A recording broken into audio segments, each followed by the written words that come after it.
আমি আজকে একটা রেসিপি বানাবো পটল আলু গাজর দিয়ে। এখানে নিয়েছি আলু আর গাজর, নুন হলুদ মাখিয়ে নিয়েছি।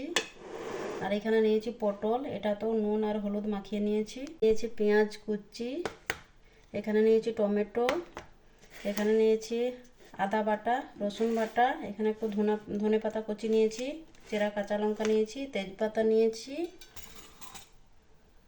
এখানে নিয়েছি গুঁড়ো মশলা, হলুদ গুঁড়ো, জিরে গুঁড়ো, ধনে গুঁড়ো। আর এখানে নিয়েছি গোটা জিরে।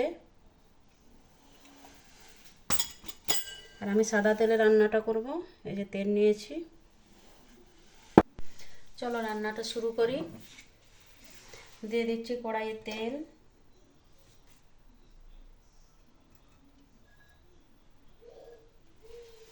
এখন আমি গাজর আলু একসঙ্গে দিয়ে ভেজে নিচ্ছি।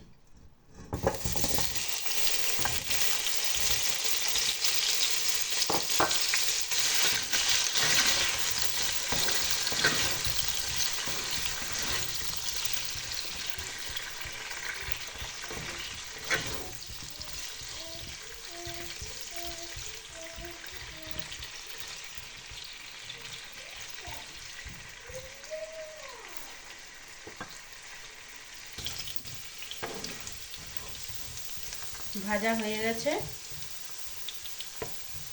আমি গাজরটা আলুটা একসঙ্গে ভেজে নিয়েছি, তোমরা চাইলে আলাদা আলাদাও ভাজতে পারো, সময় কম লাগবে ওই জন্য একসঙ্গেই ভেজে নিয়েছি।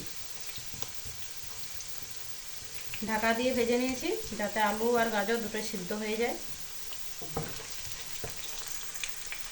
এরপর ওই তেলেই পটল ভেজে নিচ্ছি।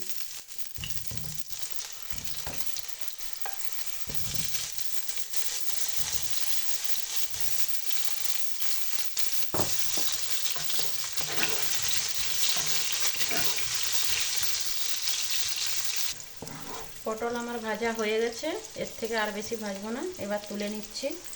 তেল অ্যাড করছি না, ওই তেলেই তেজপাতা, শুকনো লঙ্কা,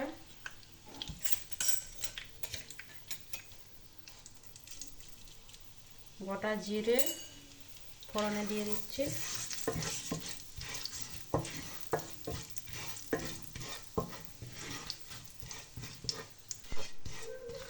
ফোড়নটা হয়ে গেছে, দিচ্ছি পেঁয়াজ কুচি,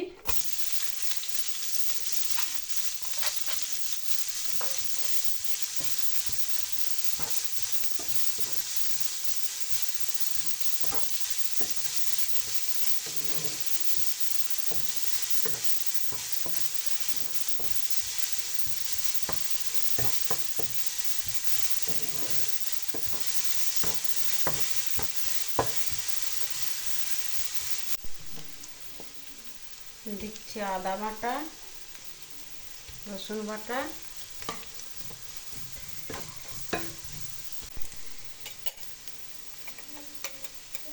এবার দিচ্ছি একটু হলুদ গুঁড়ো, একটু ধনে গুঁড়ো, লঙ্কার গুঁড়ো,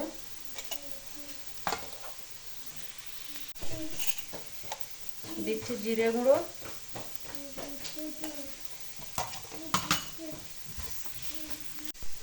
মশলাটা যাতে পুড়ে না যায় তার জন্য একটু জল দিচ্ছি।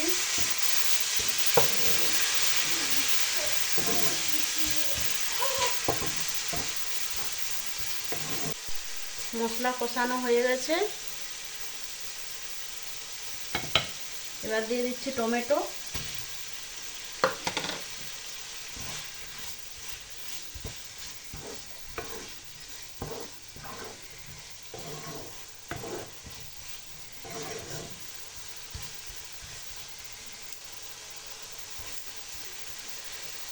টমেটো দেওয়ার সাথে সাথে আমি আলু আর গাজরটাও দিয়ে দিচ্ছি।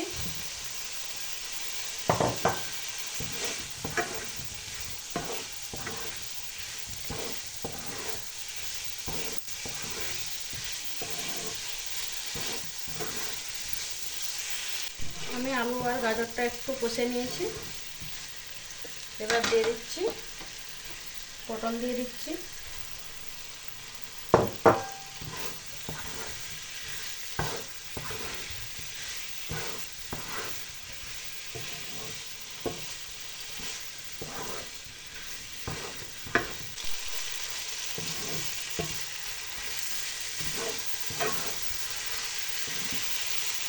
কষানো হয়ে গেছে।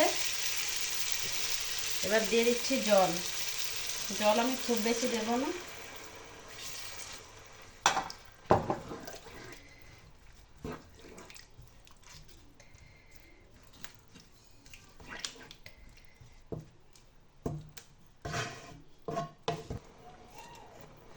দিয়ে দিচ্ছি পরিমাণ মতো লবণ,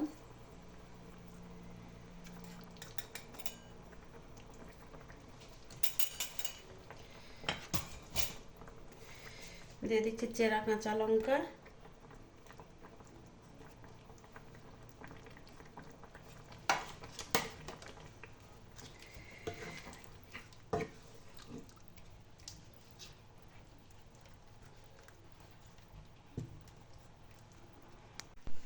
রান্না আমার কমপ্লিট হয়ে গেছে। এবার দিচ্ছি ধনেপাতা কুচি।